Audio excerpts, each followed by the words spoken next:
السلام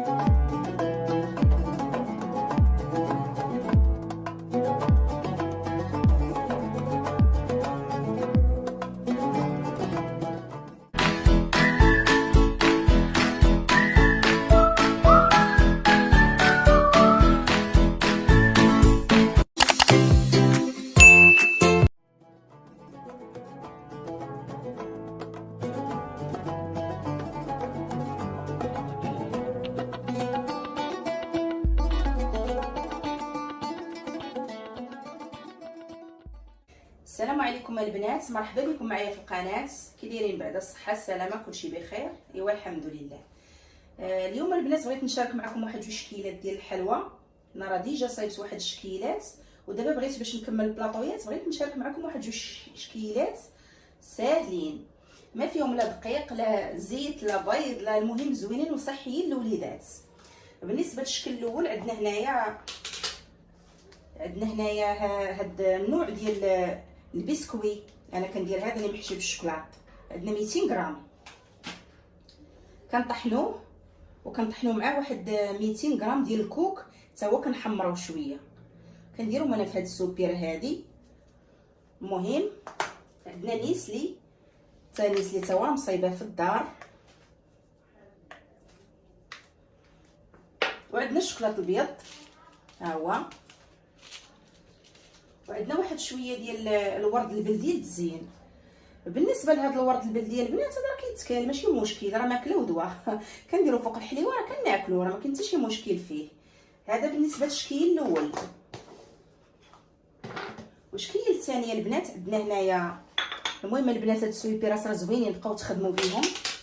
المهم عندنا هنايا واحد 200 غرام ديال الكاوكاو مقلي ومطحون، وعندنا 200 غرام ديال الجلجلان حتى هو مقلي ومطحون، هادشي راه صحي للوليدات. وعندنا واحد شويه ديال الكركاع للتزيين، عندنا شويه ديال العسل المنوع جيد، وعندنا الشوكولاط. هادو بالنسبه لهاد الحليوات هادو راهم ديال الكويعطات، كنديرهم في كويعطات وكنزينوا بهم البلاطويات ديالنا. هانتوما غتشوفوا معايا ان شاء الله.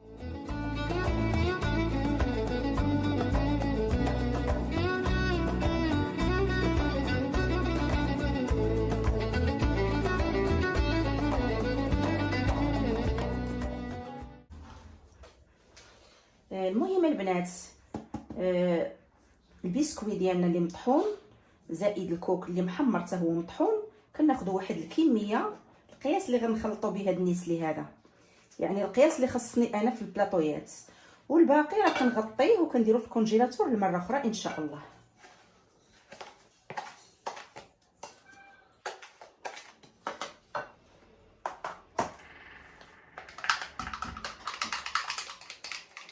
هما البنات هذا راه نيسلي ما كاينش تخرجيش.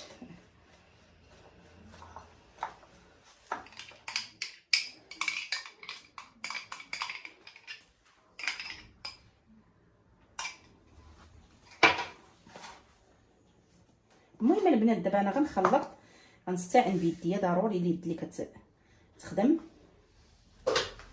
وبالنسبه لهاد الحشوه اللي شاطت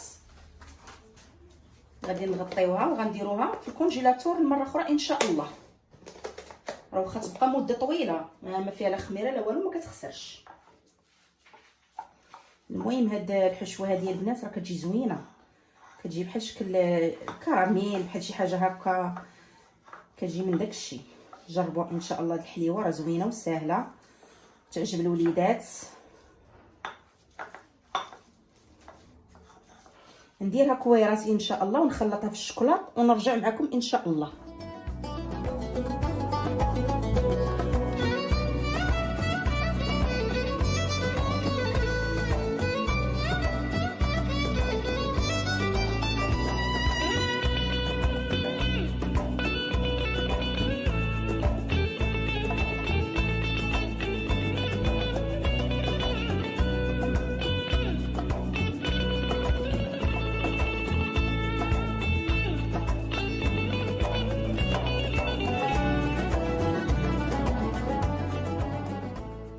المهم البنات دابا كندوبوا الشوكولاط حيت غنحتاجوه في الوصفه الثانيه.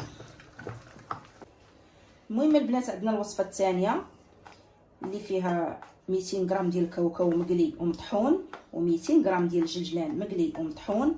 كناخذوا غير القياس اللي محتاجينه، شي الاخر كنرجعوا للكونجيلاتور، ما كاين حتى شي مشكل. المهم كنخلطوا مع العسل، ولا تخلطوا بنيسلي اللي ارتحيتوا فيه. المهم العسل من نوع جيد، نعطيو لوليداتنا حاجه زوينه ان شاء الله. المهم البنات كنخلطوا الحشوه، يعني كترجع عجين، هذاك الشيء اللي غادي يناسبنا.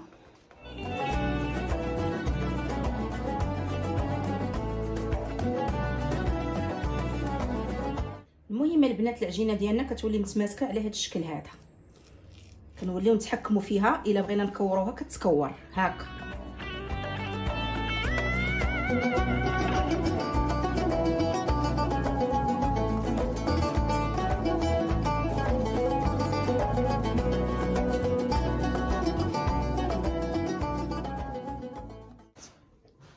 المهم البنات الحليوه ديالنا ها هي ساليناها، راه كتجي على هذا الشكل هذا. هذه هي ديال هيرنيس، كنزينوها بالورد على هذا الشكل هذا. الورد راه تا هو كيتكال ماشي مشكل. وهاد الحليوه هذه كنزينوها بالكركاع والشوكلاط.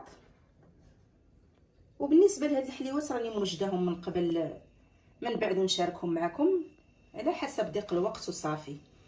والمهم بالصحه والسلامه، وعيد مبارك سعيد. وما تنساوش الصلاه على الرسول عليه الصلاه والسلام. وشكرا البنات.